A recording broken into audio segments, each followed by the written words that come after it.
When I hit the bed at the end of the day and my head hits the pillow, I ask myself just a really simple question. Do I like how I showed up today? And if the answer is yes, I have to ask why. What did I do? How did I show up? How did I behave? How did I engage with other people? How did they respond to me that I could answer yes to, do I like how I showed up today? And if the answer is no, I have to go through that same inquiry. Why is it no? What didn't I do, or what did I do that I can't say, yes, I enjoyed, I'm happy with how I showed up today?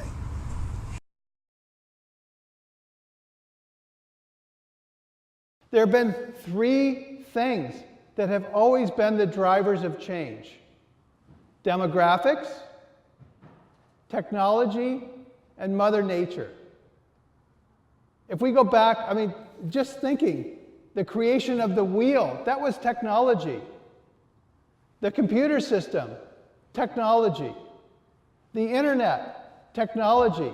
All of those things have been driving human behavior, have been affecting our lives. And unfortunately, what we're experiencing is the speed of change, because of the acceleration of the technology, is having a huge impact on each of us. And it's impacting Mother Nature. So historically, humans were migrating as the weather changed, as climate changed, as the seasons changed, but it's having a huge effect on our lives today in ways we can't even begin to fathom. And we're just getting started. When you look at the scientific data and what's going to likely happen over the next 10 or 20 years, it's scary as hell. And then looking at demographics. If we look at historically in the workplace, it was white men. And we look at the workplace today, it's a beautiful rainbow. All of those people are bringing all of their talents, all of their life experience, all of their perspectives around product design, around customer interactions, around new processes, new ways of doing business. It's a beautiful thing. And our organizations are benefiting from that. Our society is benefiting from it. But for each of us personally, it's incredibly painful to feel the change. Whether it's from Mother Nature, from the demographics, from technology, we're all being impacted by it. And how do we deal with it? What do we do? What's the answer? What's the solution? What's the magic bullet? In all of my life experience and all of my research and all of the work I've been doing for decades, the one and only thing I found that is the solution is what I call conscious leadership.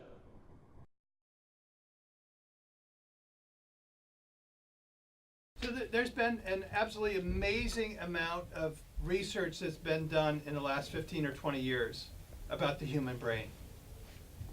It's incredible what we know now. There's so much more we don't know, but there's an amazing amount that we know now about the human brain. We actually have three brains in our skull. We have the reptilian brain, the amygdala. We have the mammalian brain that's shared with all the mammals. And we have the prefrontal cortex, the human brain. And the body gets hit with about 12 million pieces of information every single second. And most of that information doesn't actually make it to the brain. There's about 4,000 of those 12 million pieces of information that hit the human brain.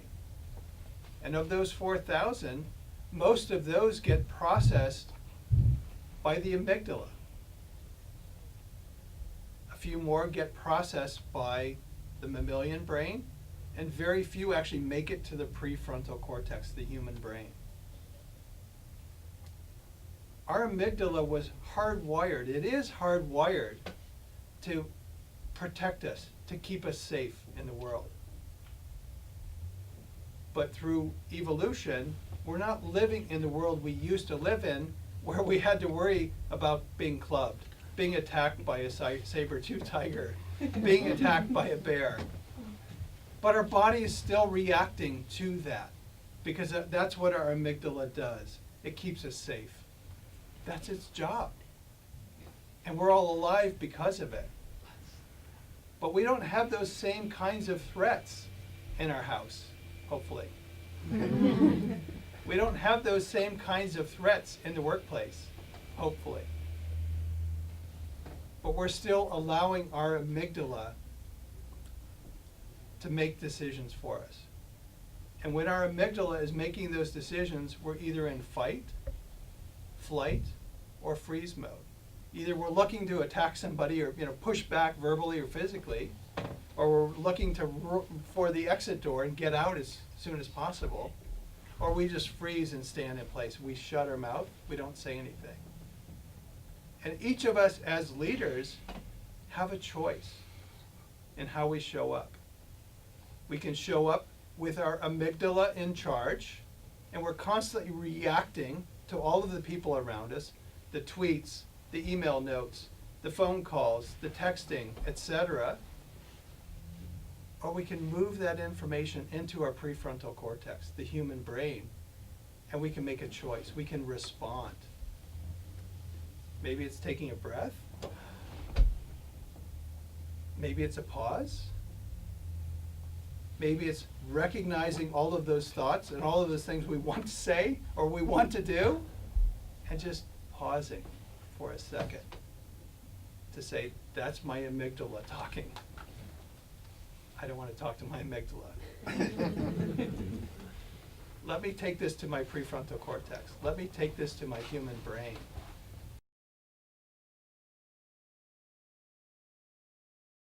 When I get up in the morning, I have a series of practices. I have a series of things I do. But one of the first things I do is to set an intention for my day. How do I want my day to be? What am I intending? Not a goal, not a to-do list, not a list of things I'm going to do, but what is my intention on how I'm going to be, how I'm going to show up? How are other people going to experience me? It's a really simple, yet incredibly elegant thing to do. To say, this is how I intend to be today. Then I immediately will go to my morning practices of contemplation. For some folks, it's prayer. For some, it's a walk in nature. For some, it's meditation. But connecting with me, connecting with the universe, and being really clear about I'm in my body. I want to be in my body. I want to let go of all of this stuff that could get in the way of me having the day that I intended to be. Physical activity, physical practice is important. Some folks, it's yoga, Pilates, maybe a run, maybe it's time in the weight room.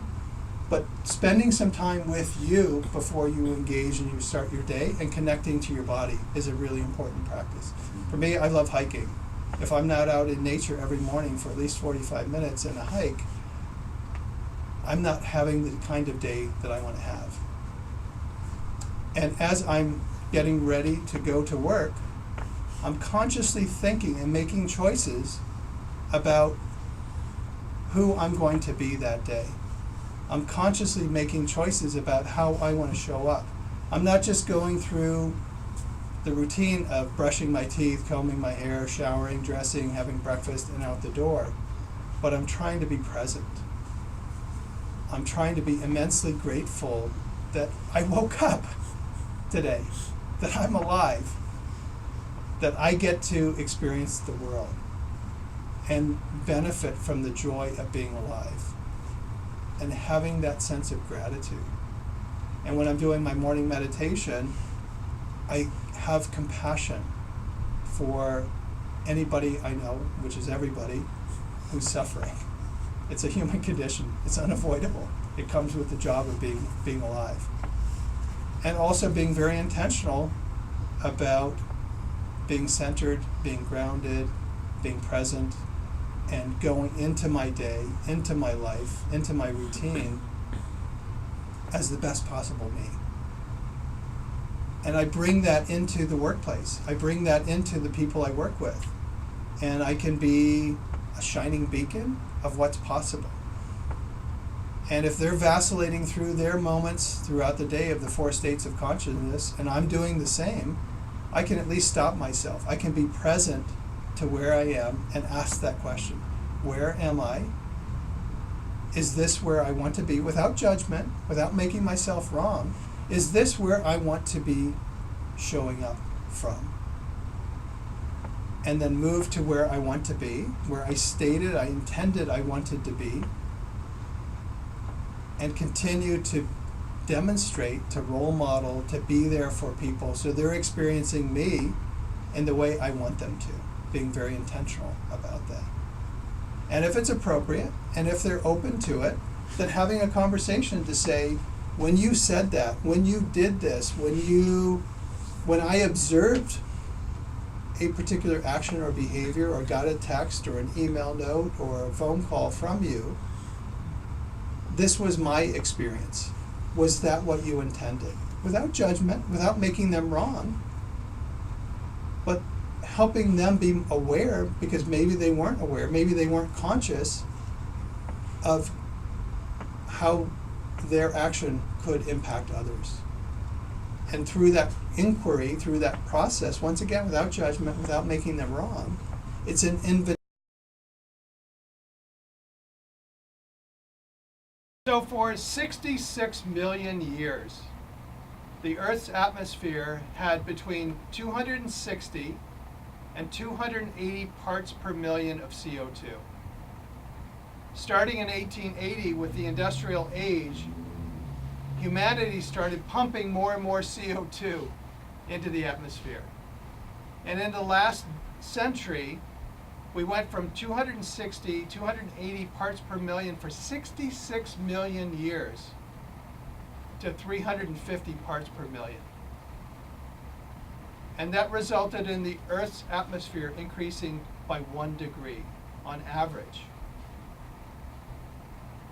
In this century alone, we're only in 2019, we've continued to pump more and more CO2 into the atmosphere. We're now at 410 parts per million.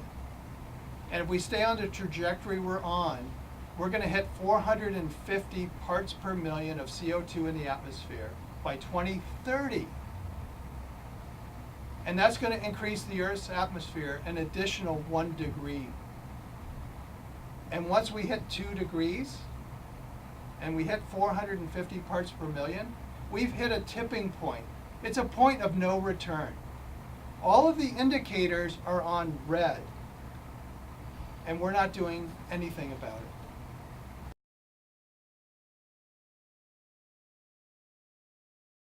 The speed of change is happening so quickly. The enormity of it is unbelievable. The impact it's having on our lives is maddening. What do we do about it? How do we deal with it? How do we make sense of it? What's going on? How do we stay sane? The one and only solution I've found in all of my work experience, and all of the research, and everything I've done is what I call conscious leadership.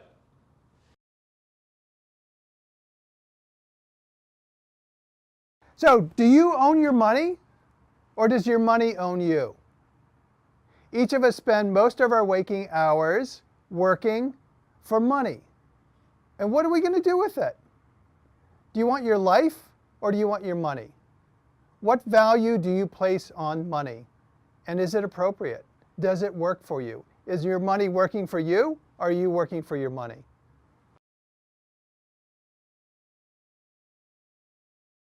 How are you spending your money? We all think about, how are we spending our money? We spend all of our time, at least our waking hours, at work. And we're working because we're worried about money. The question I have for you is, how are you spending your life?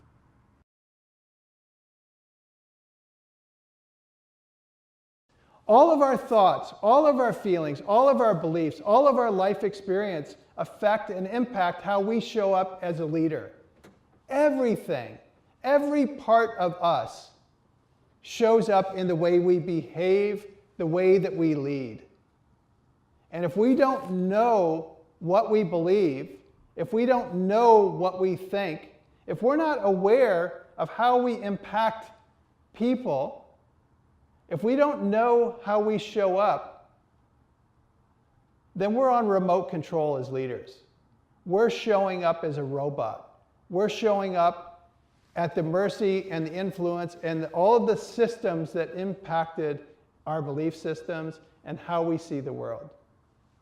And every single person who works for us is at the mercy of those belief systems, of those behaviors, of those actions. Is it any wonder that you're getting the results that you're getting? When are you going to ask yourself, what do I believe and why do I believe it?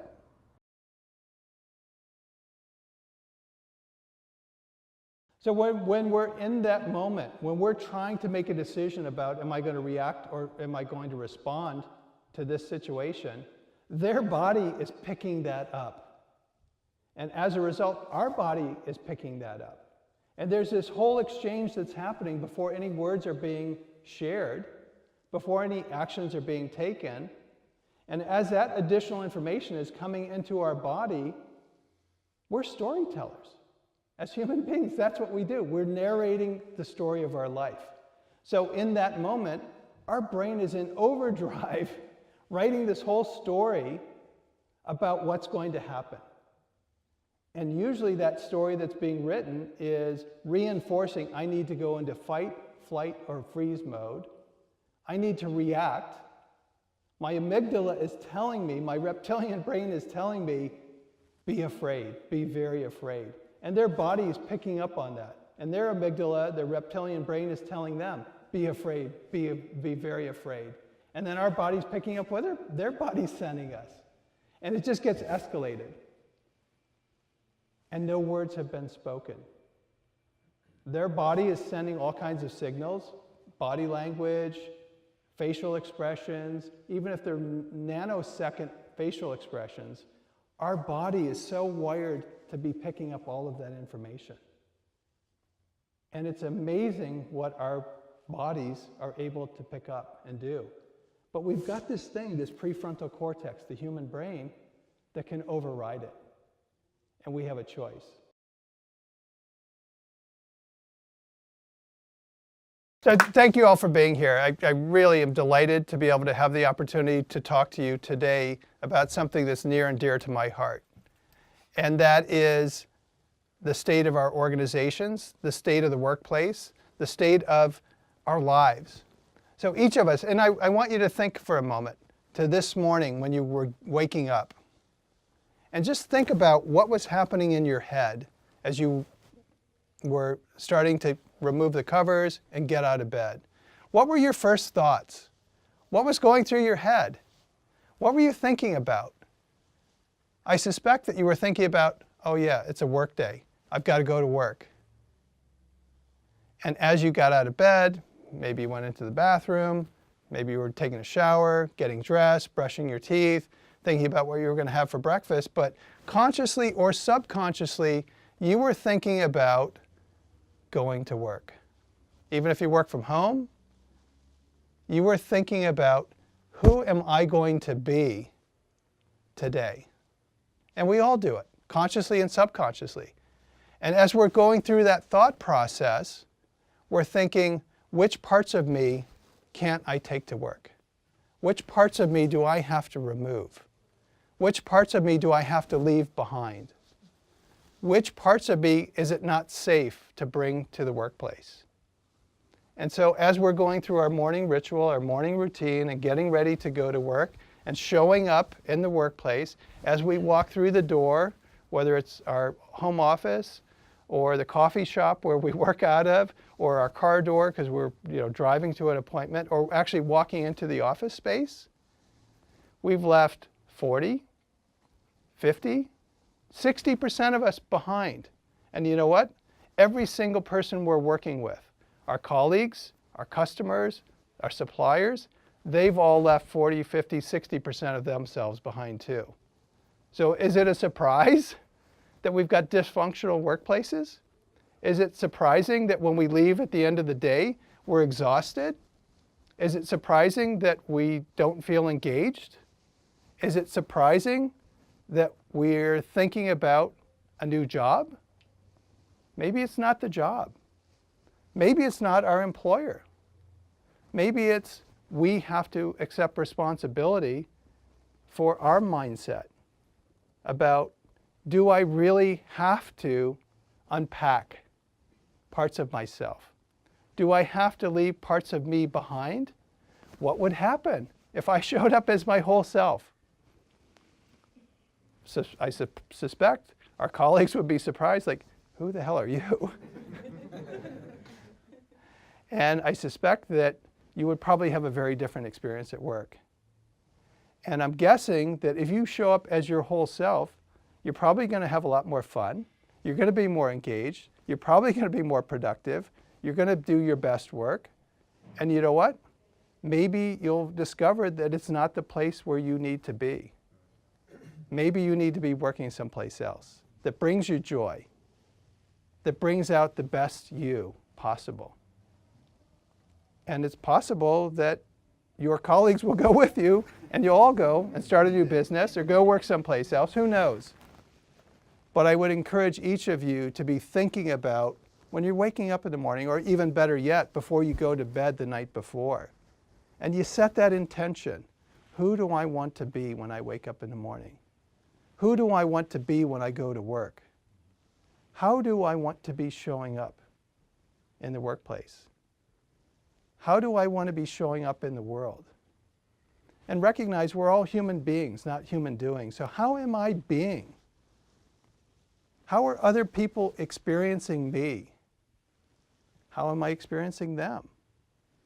And when I'm experiencing them, is that just a story I've made up about them because of bad past encounters with them or good past encounters with them?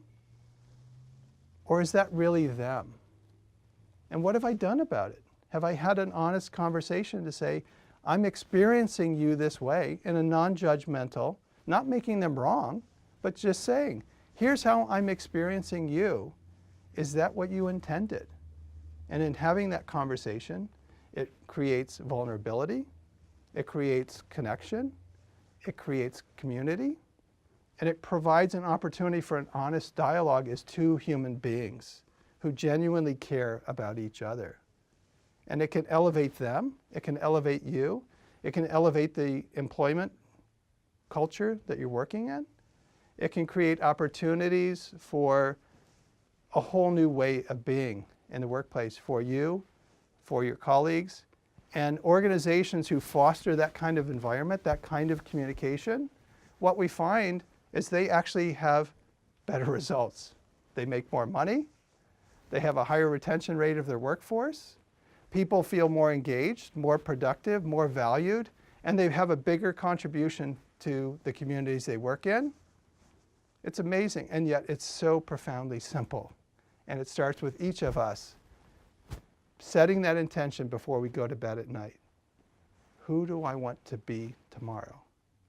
Waking up in the morning and making that conscious decision. I'm going to take my whole self to work.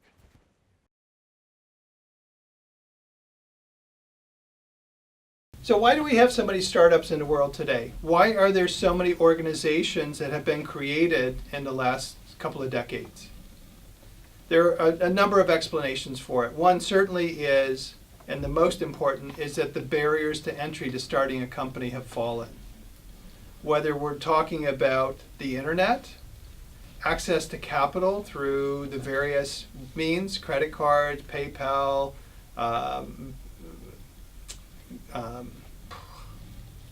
sorry. It's okay, you're doing great. Venmo.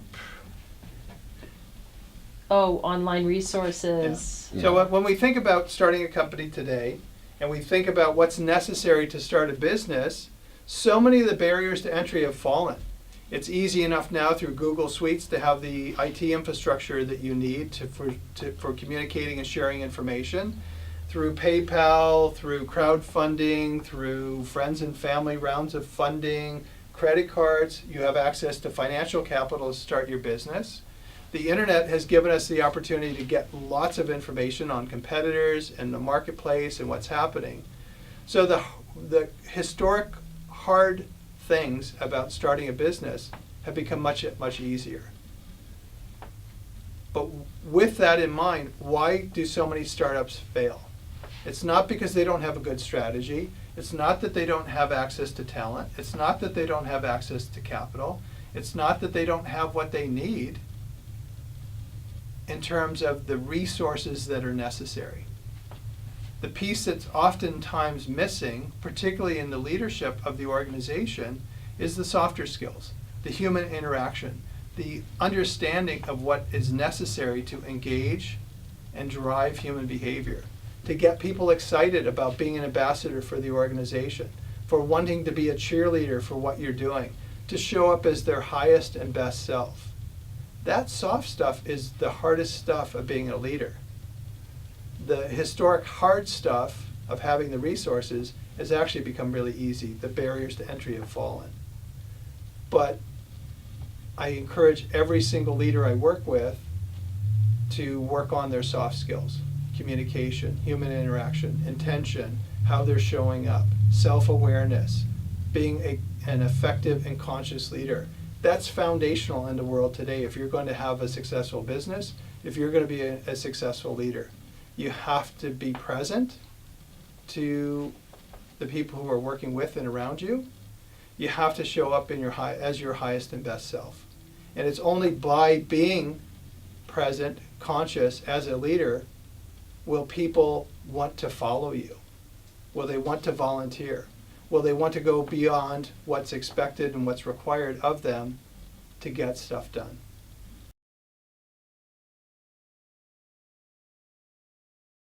I'm going to start by revealing a dirty secret that you all know, whether you've thought about it or not, whether you're conscious of it or not, and that each of you has a bargain, a contract with your board of directors, with your shareholders, which is you have given up your life for money. As a CEO, we all know it, we all get it. You're getting the big paycheck, and in exchange for that, you've given up your weekends, you've given up your evenings, you've given up your family life, you've given up everything that you thought was important, that mattered to you most, and frankly, it is what matters to you most. You've given up your life, and you're beholden to that paycheck. And it sucks. But you've been walking through your life with the aspiration of becoming a CEO. You finally get there.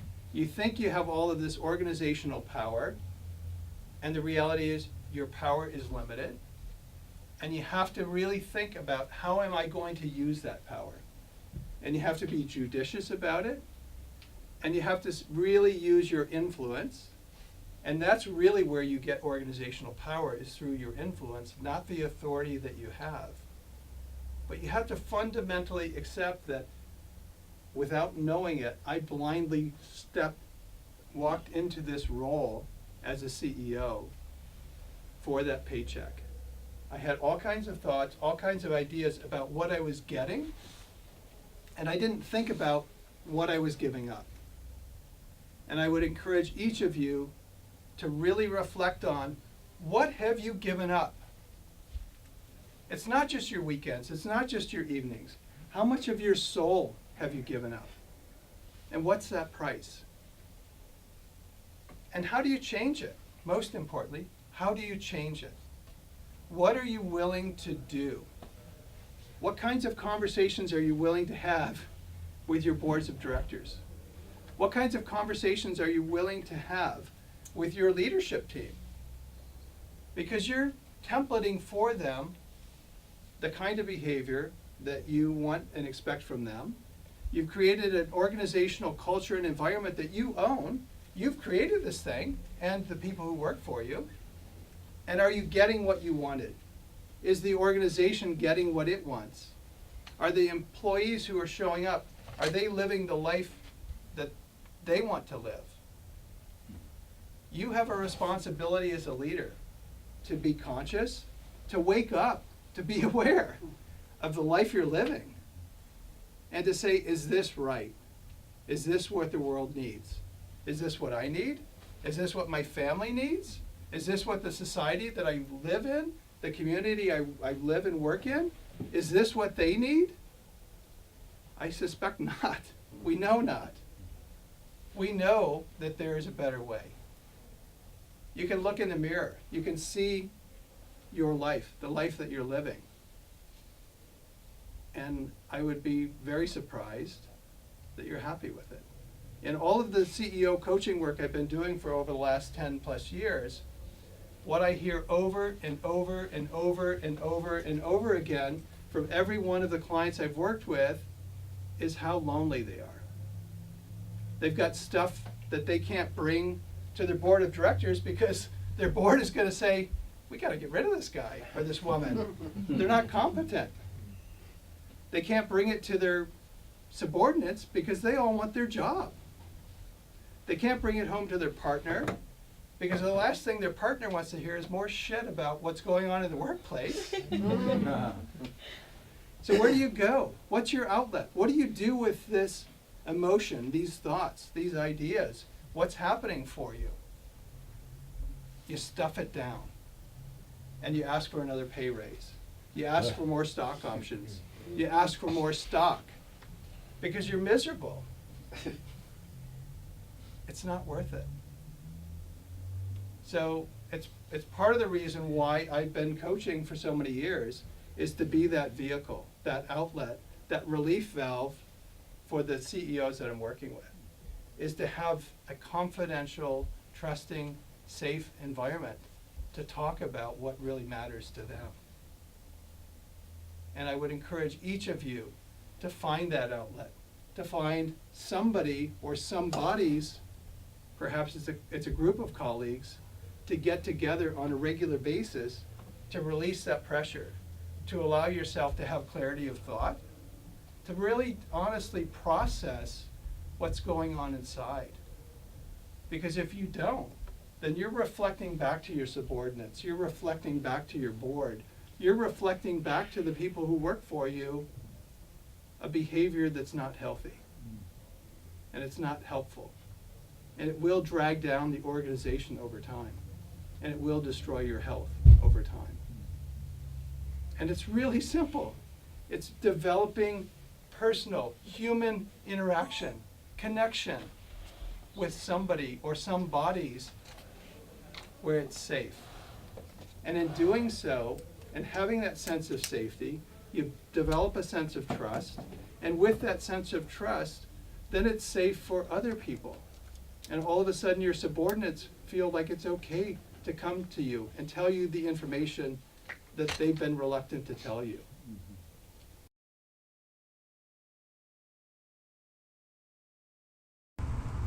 People in the US 120 years ago, 95% of Americans were working on the family farm. There was only 5% of the US population that was working in what we think of as the work, in a retail shop, if there was a bank in the town, if there was a school in a town, a library. People weren't working in the way that we think about work. It's actually something that's a very contemporary concept, that we're working and we think of work as sitting behind a desk, sitting at a keyboard, doing whatever we do in terms of interacting with customers. That's a new concept. That's a whole new reality of work. And when we think back to the last century and the transformation that happened over that 100 years, it was profound for each of us as human beings. In that moment, we have an opportunity to recognize, do I need to be in fight mode?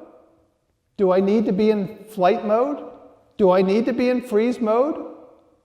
Or can I actually take a breath, pause, and provide a measured response to the information I've been collecting, that my body has received? And in that moment, we can respond in a way that we would be happy to look back at and say, boy, I'm really glad I responded, as opposed to what I really wanted to do. And it makes it safe for the people who are working for us. And it creates a trusting environment. And so if you think about every single person who works for you, every single one of those people, they're not just employees. They're not just people on the payroll. They're human beings. They show up every day. They're volunteering. Yes, you pay them, but they're volunteers. And they can choose to go volunteer someplace else. And that's not what you want. You want them staying with you. And part of the way they're going to stay and show up as their best selves is by you responding rather than reacting. And in so doing, they don't just stay and work for you.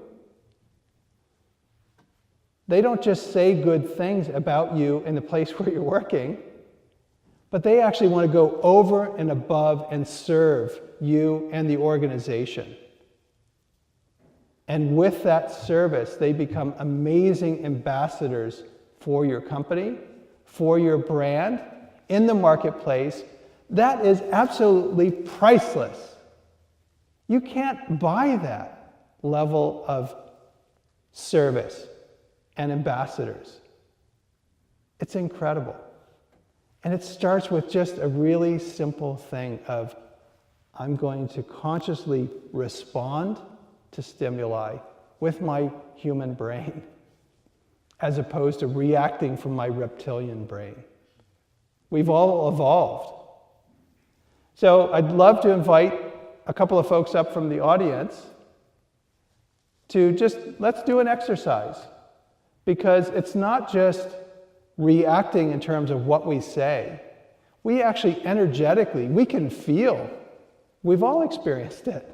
We can feel what somebody's thinking. We can feel the emotions they're experiencing. Our body is like a major receiver, and we're feeling that long before any words come out. We know it, whether we know the person or not, a stranger or otherwise. We get a sense of what's going on with them. And if we piss them off, we know it. If we made them happy, we know it.